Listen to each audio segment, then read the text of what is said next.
L'histoire commence avec Emma, une jeune femme qui n'a jamais eu de chance depuis sa naissance. Chaque matin, dès qu'elle se réveille, des feuilles mortes s'abattent sur sa chambre. Elle tente de fermer la porte d'un côté, mais une autre feuille surgit aussitôt et la fait vaciller, la renvoyant sur son lit. Elle ne trouve jamais de chaussettes, comme si le monde s'amusait à lui compliquer la vie. Après sa douche, la porte refuse de s'ouvrir. Elle essaie de faire levier avec un tube de dentifrice, mais celui-ci lui échappe des mains. Elle veut se préparer un toast, mais le grille-pain ne fonctionne pas. Lorsqu'elle met de la confiture, le pain s'envole brusquement. Malgré tout, elle persévère et parvient à sortir de chez elle, mais la malchance continue. Son pneu est crevé. Elle sort la pompe, tente de regonfler le pneu, pourtant l'outil se met à dysfonctionner. Emma garde son calme et affronte les obstacles avec optimisme. Après de nombreuses péripéties, elle arrive juste à temps à son travail. Là-bas, la malchance se poursuit. En passant près des étagères, elle bouscule des objets qui tombent.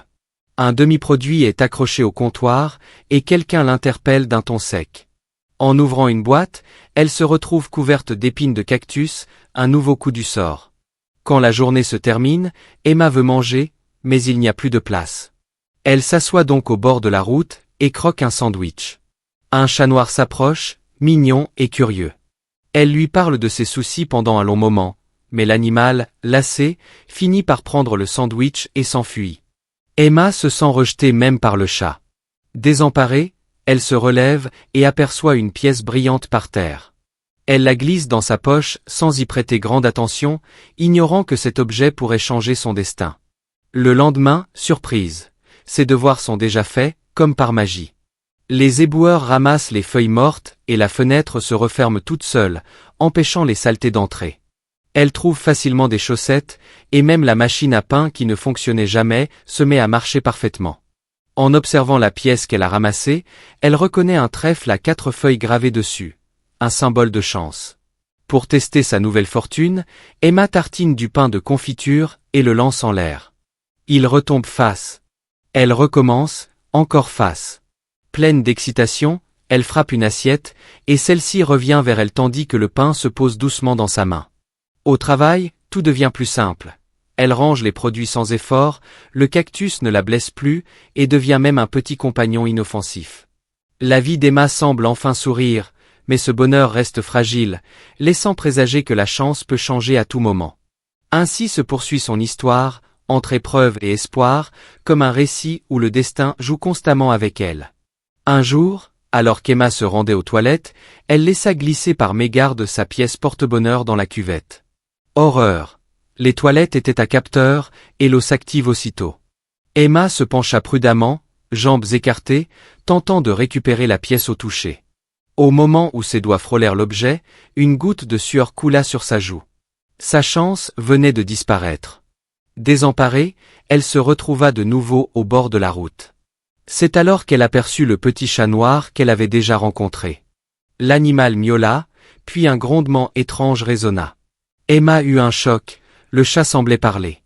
En observant son collier, elle remarqua un motif identique à celui de la pièce porte-bonheur. Elle comprit soudain que la pièce appartenait au félin. Elle voulut lui demander une autre chance, mais le chat, que nous appellerons Minou, s'enfuit aussitôt. Emma se lança à sa poursuite. Minou était incroyablement agile. Il grimpa à un arbre, bondit dans un bus et disparut. Plus tard, près d'une librairie, Emma le revit perché sur une étagère. Elle suivit sa silhouette jusqu'à une estrade, mais au moment de sauter, une voiture passa, et le chat s'éloigna tranquillement, comme s'il se promenait. Emma, déterminée, aperçut une éponge au sol, et tenta un bond pour le rejoindre. Elle se hissa sur la rambarde, mais une couverture la heurta, et la fit chuter dans une poubelle. La benne la traîna sur quelques mètres, la faisant trébucher, jusqu'à une petite ruelle. Là, à sa grande surprise, elle retrouva Minou. Le chat était devant un clavier, ses pattes tapant habilement un code. Puis un portail de lumière verte s'ouvrit. Sans réfléchir, Emma le suivit. Elle traversa des rayons de lumière arc-en-ciel et se retrouva dans un monde étrange, le royaume de la bonne fortune.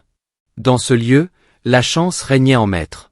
Les habitants, semblables à des elfes gracieux, se déplaçaient comme des trèfles à 4 feuilles, et même les objets lancés au hasard atteignaient leur cible. Ce royaume n'était cependant qu'une moitié du monde. De l'autre côté se trouvait le royaume de la mauvaise fortune, chargé de distribuer le malheur. Entre les deux existait un mécanisme mystérieux qui transférait sans cesse la chance et la malchance vers le monde des humains. Ainsi, certaines personnes vivaient dans la prospérité tandis que d'autres subissaient les caprices du destin. Emma comprit alors que sa propre histoire n'était qu'un reflet de ce système. La pièce qu'elle avait perdue, le chaminou et ce portail magique, faisaient partie d'un équilibre plus grand qu'elle. Elle se retrouva face à un choix. Chercher à récupérer la chance qui lui avait échappé, ou comprendre les secrets de ce royaume afin de rétablir un équilibre. Son aventure ne faisait que commencer.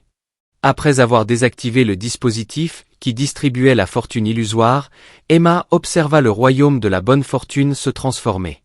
Les lumières dorées qui baignaient les rues s'atténuèrent, et les habitants semblèrent moins guidés par une perfection artificielle. Les elfes qui polissaient les pièces s'arrêtèrent un instant, comme surpris par ce changement. L'équilibre entre la chance et la malchance venait d'être rompu. Minou, le petit chat noir, poussa un miaulement étrange. Emma comprit qu'il ne s'agissait pas d'un simple animal, il était lié au mécanisme même du destin. Le mandat d'arrêt qui pesait contre lui fut suspendu, car la pièce perdue n'avait finalement plus la même importance. Les autorités du royaume, incapables de déterminer qui était responsable du désordre, se dispersèrent peu à peu. Emma se tenait devant le dispositif désormais inactif. Elle ressentait un mélange de soulagement et d'incertitude. La chance qu'elle avait tant désirée ne reviendrait peut-être jamais sous la forme d'une pièce magique, mais elle avait compris quelque chose de plus profond. La vie ne pouvait être uniquement faite de succès. Les difficultés faisaient partie du chemin, et c'était en les affrontant que l'on grandissait. Minou s'approcha d'elle. Son regard semblait la remercier. Emma lui rendit la pièce porte-bonheur, non pas pour récupérer un pouvoir personnel, mais pour rétablir le lien entre les deux mondes. Le chat prit la pièce et disparut dans un éclat de lumière, comme s'il retournait à sa véritable place. Le royaume de la bonne fortune demeura, mais il n'était plus un lieu de perfection absolue. Les habitants apprirent à accepter que la chance et la malchance se succèdent, comme les saisons. Dans le monde des humains, certains continuèrent à vivre des vies faciles tandis que d'autres affrontèrent des épreuves. Cependant, Emma comprit que le bonheur ne dépendait pas uniquement du hasard. Elle pouvait construire sa propre chance par ses choix et sa persévérance. Ainsi, son aventure se termina sans triomphe spectaculaire, mais avec une leçon essentielle. La vie restait un mélange d'épreuves et de moments heureux, et c'est dans cet équilibre que chacun pouvait trouver sa propre voie. Emma rentra chez elle, différente, prête à affronter le futur avec plus de sagesse et de détermination.